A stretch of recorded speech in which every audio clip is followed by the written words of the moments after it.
Well, we've now put almost 2,400 miles on the Jetta since the new suspension and wheels. It's done very well. We just drove up here about 8 hours to Watkins Glen in New York. It just eats up the miles. It's absolutely perfect for road trips. Very happy with the modifications done. It already was really good at just getting the trip done, but it's much more fun to drive now, and handles really well on the highway as well. So we're here to do some racing though, with this, obviously, with these cars here. So we're gonna get that underway tomorrow and see how it goes. The improvements to this little car do not stop. So previously, the only way to get the hatch open on it was to press the center button here, wait for the 4 ways to go, and the hatch will open, because otherwise the little button down here doesn't do anything. But the little button here used to be missing until we replaced it with the one that was in our silver parts car. So now we can pull that, head to the back, and it opens right up.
Well, we broke it.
Oh, so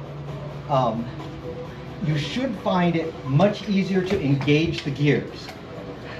So much so that I'm a little concerned that it might pop out of gear. So just don't be surprised if that happens. If it does, then we're gonna have to try to tighten up the detents, but anyway, we'll see.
So I didn't record much on these trips to Watkins Glen. I've got 2 sets of clips from racing here. Some of them, the first ones here are from 2024, and the rest are from earlier this year. So I wanted to add some thoughts about the trip and about the racing to just kind of round this out. So these first few clips from 2024 were my first time racing at Watkins Glen. I don't get a lot of seat time each year, so I'm certainly not an excellent driver, but I did have a lot of fun.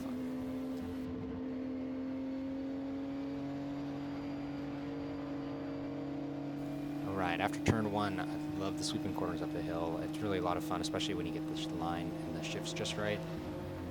As you can see though, especially as you'll see later compared to 2025, I get very hesitant and slow down too much for a lot of these corners.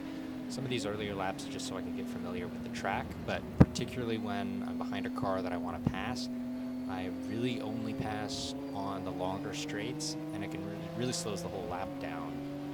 Especially because a lot of these drivers are more consistent than I am, so even if I'm faster than them on the straight sections, and even if I can sometimes do a corner better than they can, I just sort of end up stuck behind them because I'm not willing to be a little bit more aggressive with my passes. Especially the second half of the course here in the boot, and the sharp U-turn coming back down the hill. I'm really hesitant, and I don't really know what the best line here is or even what gear to be in, so I kind of just meander around the corner. I think working on this turn would make the lap time a lot better. All right, and then back in the boot here when I'm coming up the hill, you can see I try to shift from 3rd to 4th, and unfortunately something in the transaxle broke, and I ended up getting stuck in 3rd, so that killed the rest of the session for me. But after we got the transaxle replaced, the next few sections, I was able to get back out there, but the detents in the new transaxle were a lot more loose than the previous one, so it actually had a tendency to pop out of gear when you're off throttle. You can see I've got my hand on the shifter a bunch of times here to keep it in gear. And then like right there, pops right out of gear. Not ideal. Definitely slows things down. And it can be kind of dangerous if you're taking a corner hard, pops out of gear and you lose power. You can have some throttle off oversteer. Didn't happen a lot to me, thankfully, but it's definitely a little more risky to have a transaxle set up that way. So we got that fixed for later sessions, but also because the shifter is so loose, and because I'm not the greatest driver in the world, I hit a couple money shifts, which really over-revved the motor probably, but thankfully nothing terrible happened. It hasn't had a catastrophic failure yet. All right, we'll move on to the sessions from earlier this year. So it was in September of 2025. I was a lot more comfortable with the course this time around. Also, for some reason, the turbo blow-off sound is way noisier in these clips. It's fantastic. While I was a lot more comfortable with Watkins Glen this time around, and on a lot of these Z cars here, a lot of the straights I'm faster than them, and even some of the corners, so I can catch them pretty easily, but because these drivers are better than me and drive more consistently, I was very hesitant to get around them, and it slowed my laps down a lot, and it took me a while to actually put in some clean laps that weren't stuck behind them because I'm just bad at getting the pass done.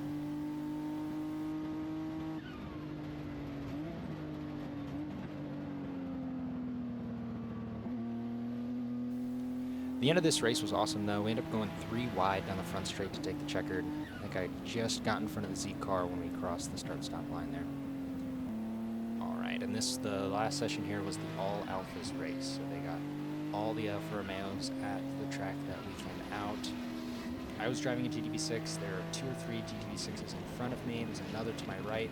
It was really awesome to be out there with all those cars at once, but sadly there was a little hiccup. She saw one of the cars leaked a bunch of oil all over the track on the first lap, which ended the session pretty much after that lap was over, since they had to get out and clean all the oil up. It was crazy though, being in all that smoke, because I could barely see the car in front of me. I could barely see anything to my right or behind me as well.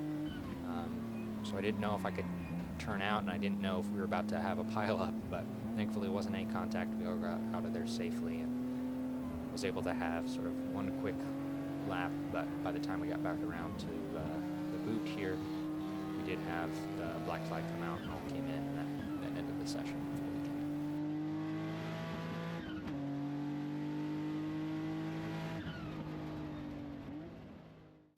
Watkins Glen is a really fun course. Both years we went were fantastic.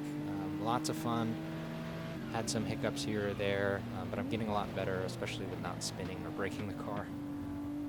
Looking forward to hopefully going back next year and getting some more experience with the track. Well, that's all I've got for episode 4. I've got a backlog of videos I've recorded that I still need to finish editing. I'll try to get those out in a timely manner, but keep your expectations low. Might be one video every 10 months or so. We'll see. Next episode or 2, we'll focus on some preventative maintenance and some minor fixes. Keep a lookout because we are going to do some fun mods in the future. I've got some exciting things planned.